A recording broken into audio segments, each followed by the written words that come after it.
नमस्कार विद्यार्थी मित्रों। आज मैं आपके लिए जो है विद्यापति की कुछ व्याख्याएं लेके आई हूँ जो परीक्षा की दृष्टि से महत्वपूर्ण हैं। BA BEd integrated part first के जो छात्र जिनके पास साहित्य है उनके लिए है ये।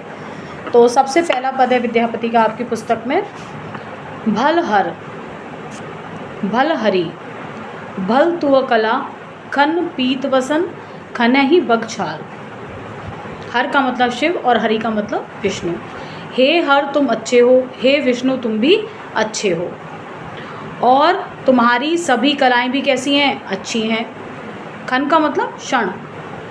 खन पीत वसन खन ही बगछाल। करें एक क्षण में तो तुम पीले वस्त्रों को धारण कर लेते हो, पीत का मतलब पीला, वसन मतलब वस्त्र, खन ही बगछाल, और एक क्षण में ही तुम बाघ की छाल को धारण कर लेते हो।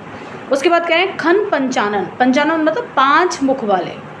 खन भुजचारी, खन मतलब क्षण, भुजचारी मतलब 4 भुजाओं वाले।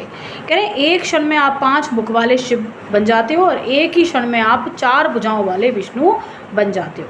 खन शंकर खन देव मुरारी। कह रहे हैं एक क्षण में आप शंकर बन जाते हैं और एक क्षण में आप मुरारी का मतलब विष्णु बन जाते हैं।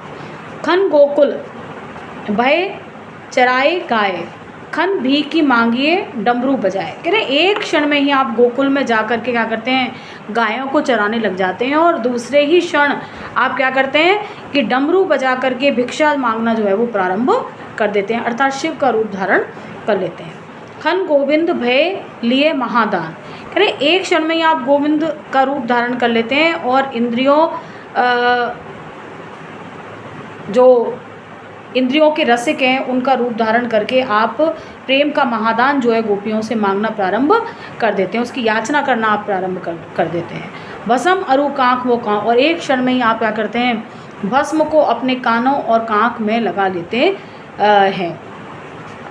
एक शरीर लेल दुई बास। कह रहे ऐसे कहा जा सकता है कि आपके एक ही शरीर के अंदर 2 चीज़ों का निवास स्थान है।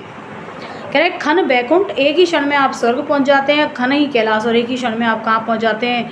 कैलाश पर्वत पर पहुंच जाते हैं। बनई विद्यापति, बनई विद्यापति जहाँ पे आएगा यानी विद्यापति कहते हैं इस बात को, कभी विद्यापति इस बात को कह रहे हैं।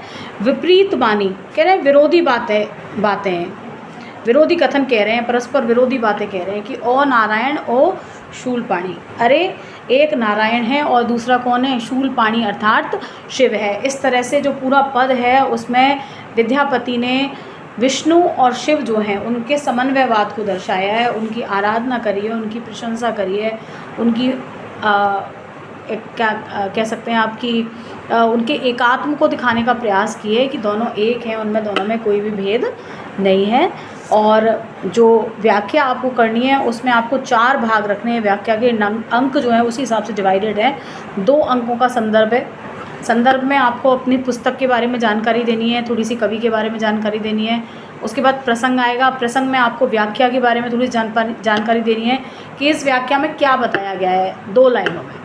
उसके बाद व्याख्या करनी है, आपको एक्सप्लेनेशन करना है उसका जो पद आपके लिए आया है। साथ में साहित्यिक विशेष लिखा है, उसमें छंद लिखने हैं, आपको अलंकार लिखने हैं, और इसके अलावा भाषा लिखनी है या और कोई कवि की विशेषता हो तो उसको भी आप लिख सकते हैं। आशा है कि आपको ये वीडियो पसंद आएगा, अर्थ आपको समझ में आया होगा। धन्यवाद।